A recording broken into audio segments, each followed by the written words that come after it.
Hey Narwhals, I'm your host Luke Narwhal, and welcome back to some more weight loss stories. If you're new here, please tap that subscribe button below for more weight loss stories and to join our awesome community, the Narwhals.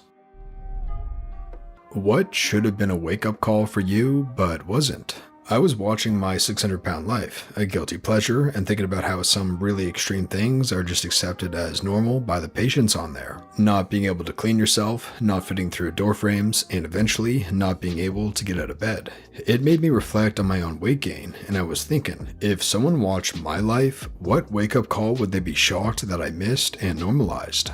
This is what I came up with. When I broke a chair, it was damaged before, right? Plus super rickety. When I spent $200 in a week on fast food and my bank called me, I was stressed. When I popped a button of a really cute jacket, it looked better unbuttoned anyway. Surely they were just for show.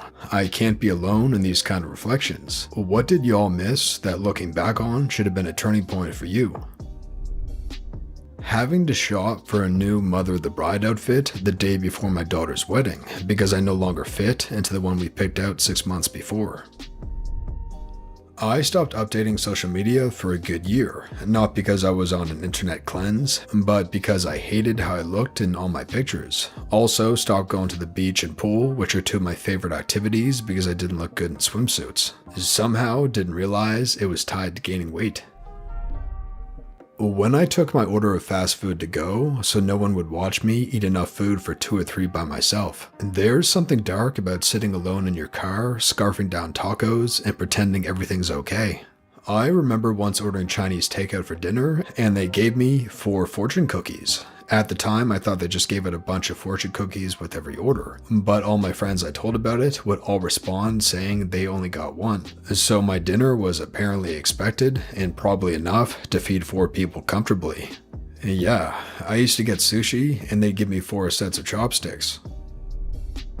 I used to order the 2 medium pizza specials that would last me a few days of leftovers. After a while though, I would eat more and more in a sitting until it was my dinner. At the worst, I was eating 8 to 10 medium-sized pizzas a week. Fun bonus, when I finally started to cut back, the pizza place called me to see if I was placing my usual order, and they were worried because they hadn't heard from me. When both my mom and sister-in-law suggested that I buy a bigger size of jeans. I had been a 16 all through high school, and then an 18 up until right before my wedding. I refused to think I would need a 20, so I just ignored the holes I was getting in the thigh area and that I was constantly having to adjust them. I finally bought the bigger jeans. That's when I started to really take a look at myself. 50 pounds later, my mom and sister-in-law suggested I buy smaller jeans. When I could no longer see my lady parts when I was shaving.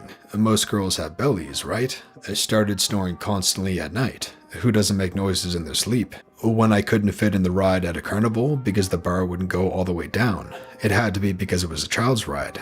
When I went to a concert and the walk from the car was a mile, and I almost called an Uber because I couldn't breathe and it hurt my feet and body. For me, it was when I broke a ladder while climbing out of the pool and chalked it up to being old. And then I broke a hammock while I was sitting in it. I also had to buy a size 18 pair of dress pants which were still tight on me, and I also ate a dozen donuts by myself. I also started to take stock of things normal, healthy people do, and realized I don't do any of them. For example, when I'm hungry, I make my boyfriend get up and get food for me instead of me getting up and getting it myself. I also get out of breath while working, and I work at an athletic store, so it's embarrassing to be obese and have people think I don't even work there because I'm so heavy. I don't really represent the brand. I'm also in nursing school, and clinical rotations are hard on me, and I realized I'm educating patients on being healthy when I myself look like the side of a Mack truck. These are all very recent things as well. I haven't lost any weight yet, but taking stock and noticing things that I do that aren't normal and healthy are opening my eyes. I was unable to attend school for a whole semester because I physically could not walk longer than 1 hour at a time due to my sciatica. I go into bouts of pain with my back at least once a year. I ended up graduating late. Surprisingly, this wasn't my wake-up call. My real wake-up call was this past November when I ordered 2 large pizzas, then bought a family-sized box of fries at KFC, and then headed to the convenience store to buy 2 bags of chips, pop, and a box of pizza pockets to sustain me for a 2-day weekend weekend of isolation. I bailed on all my friends who were going out on the weekend and ate all that food in 2 days while watching Netflix. From September to November, I gained 27 pounds. I was carving a path to 300 pounds rapidly. I'm doing regular counseling now and simply taking everything one day at a time. My aunt died last week. I couldn't attend the funeral because no formal clothes exist in my country for my size. Besides the obvious health indicators, liver lipids indicating fatty liver, borderline blood sugar, high blood pressure, etc., the one I should have noticed was my dog stopped sitting next to me on our recliner because we didn't both fit. Now, both of our butts easily fit next to each other on the recliner and he's back sitting next to me. I used to wear scrubs to work and t-shirts and stretchy pants at home, so I got bigger and bigger without really having any cues I was doing it. Yeah, my scrubs got tighter, but they also stretched with me to a point.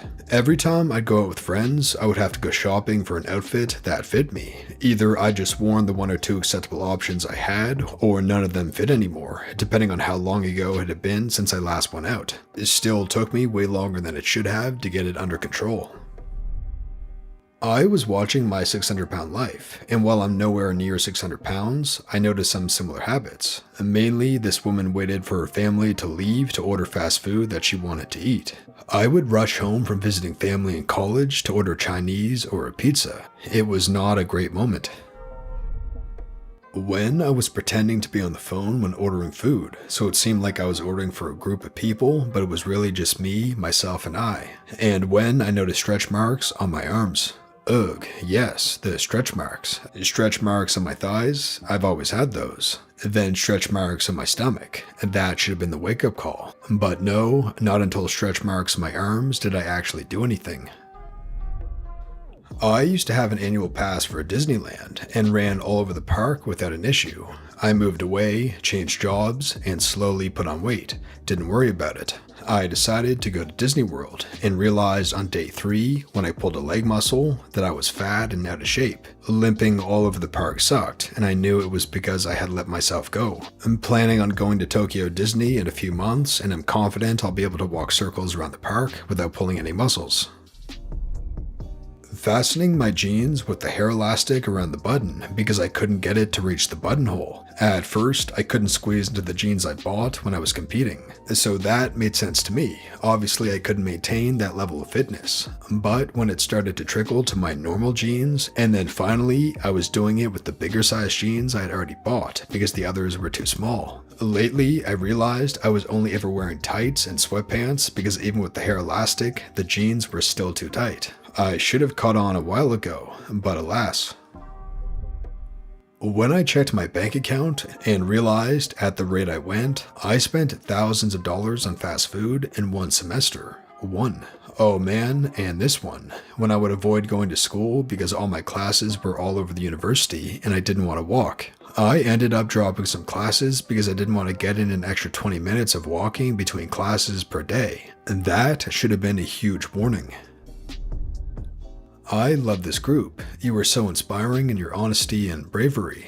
For me, it's so many of the same things that I am reading. I was so ashamed to admit I was getting fatter year by year, so ashamed to even think about dieting as though it would show my weakness and not accepting myself as enough, as I was 220 pounds and rising at the time. The shame and denial are broken now thanks to this group. I can now admit it was simply the food and the amounts, and I can embrace changing my diet to love myself better without shame at dieting. Thank you for sharing. We got this. And that brings us to the featured narwhals of the day from our Reddit community. To join our Reddit community, just open the description below. Also, don't forget to give this video a thumbs up and subscribe for more weight loss stories, and to join our friendly community, the narwhals. Michaela says, face gains. I was approx 220 to 230 pounds on the left. I was scared of the scale back then. And the right was taken 1 minute ago when I weighed in at 171. So psyched. I tried to take this as straight on as possible. I'm 23 and 5'3" inches. 36 more pounds to go, but I've got this.